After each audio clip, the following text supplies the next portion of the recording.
Hello, this is Jack from teachingeslonline.com. Now, today I'm going to talk about this new home office studio. I'm going to talk about the 4 elements that help me create this look and this sound.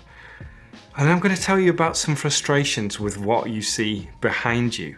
But just to give you a little bit of context, I make videos here on YouTube for English language learners and also on this channel. And I've not been able to get to my office for a little while. That is going to change soon.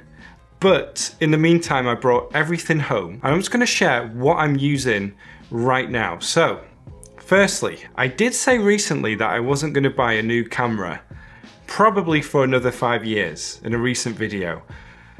But I was just getting too frustrated with what I was using, which was the Panasonic G85, which is a fabulous camera, but it has one flaw that I just could never get over, and it's the lack of good autofocus. Now, this camera, which I'm going to tell you what it is in a second, manages to track you no matter where you go on autofocus, and it stays on, and it's smooth, and it looks good. The G85 was awful. It would pulse, so it would lock focus, but then it would pulse. So it was constantly trying to find focus. And people say, oh, go into the settings, change this, change that, change this, change that. Nothing worked. So what I did to get around this was I put it in manual focus, then connected it to the app, and then you do autofocus lock. So it does a quick autofocus, but then it locks it into manual mode. And that was great, but you feel like a robot because you can't really move anywhere. You're restricted to that plane of field, the focused length, and you just couldn't really move in and out. And it's not good when you're trying to express yourself on camera because you're worried about getting in and out of focus. And there were times where you'd set the focus and then I'd sit back and I'd be out of focus for the whole video. I decided to go with the Sony a6400 because it has one of the best autofocusing systems out there. It's not too expensive, so it's in that medium range. I think it was about $900 for the camera. It's got a flip-up screen too, which means that you can see yourself as you're recording. Although I'm using the 30mm right now, and that's just too far away to be able to control. But because of the autofocus, you just get out of your chair, click record, sit back down, and you know it's going to focus on you. It's great. It's fantastic. And when it comes to cameras, I'm a non-technical person, although I'm learning more and more, and I just want to be able to trust the camera, to not have that friction between setting all these different buttons and all that kind of stuff and getting the end result I want. Now, I am shooting in S-Log2, which is a log profile, and I decided to do this just to mess around with it a little bit. And then, what do you think about the color on this? I've gone for a LUT. I'm not the best at color grading, but I'll leave a link in the description to what I'm using. And also I'll leave a link to everything that I'm using in this video. Now, I also got this. On the camera is a 30mm lens, Sigma. I like that type of focal length because of the way it just gives your features a normal look. This is a 16mm. It is gorgeous, but I'm not sold on the look of it because it's a little bit close and it just distorts your features a bit too much for my liking. But all in all, I like the camera. I've been messing with the exposure settings, and speaking of exposure, I have a light source on me, just one light source. And I'll leave the name to this on the screen here. There are other options available that were over $1,000. I didn't want to spend that much on a light source, so I spent about $300, I think. There is a great softbox around this. I really like the look of it.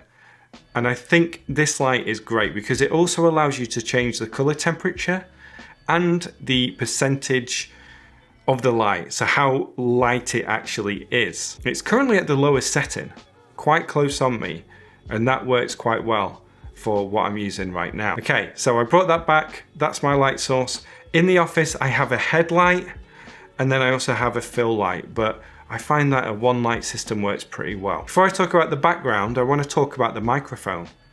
I love this microphone.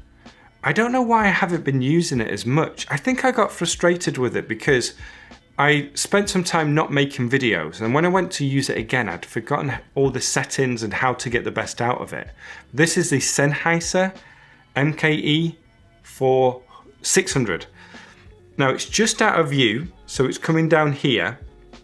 There's an XLR cable going into a mixer, and then a USB connector going into my computer right here. And I'm using GarageBand, I don't know how to say that. This works really well.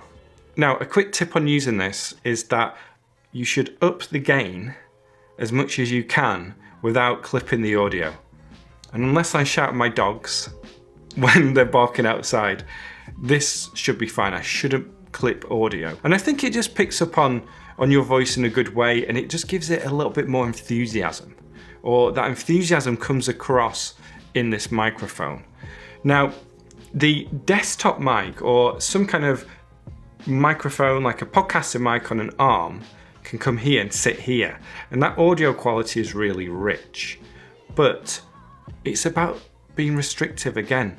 I like this because I just feel like I'm sitting down and just talking to somebody, as opposed to having this here and then the manual focus and feel very restricted. So I like it a lot.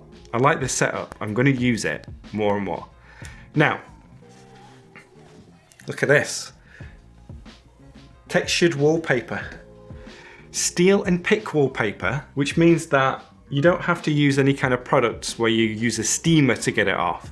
Instead, right now I could just take it off and it would leave no residue, no staining, no nothing. I decided to go for this kind of pattern in here because I'm not going to use this room to create videos forever.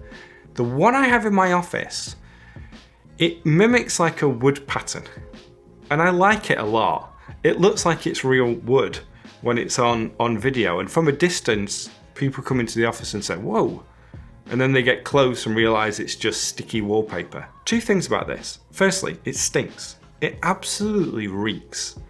And it's not a pleasant experience when you're putting it up. Also, it's just not the easiest thing to put up.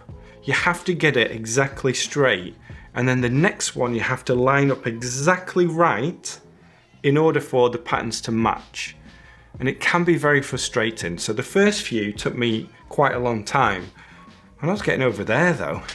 I was lining it up, bringing it down, and it just stuck on perfectly. I like this type of background. What's missing is some type of bookshelf here, and then maybe like a plant coming up here. But all in all, I think it really adds to it. It's much better than just the pinkish, whitish wall, which is quite boring.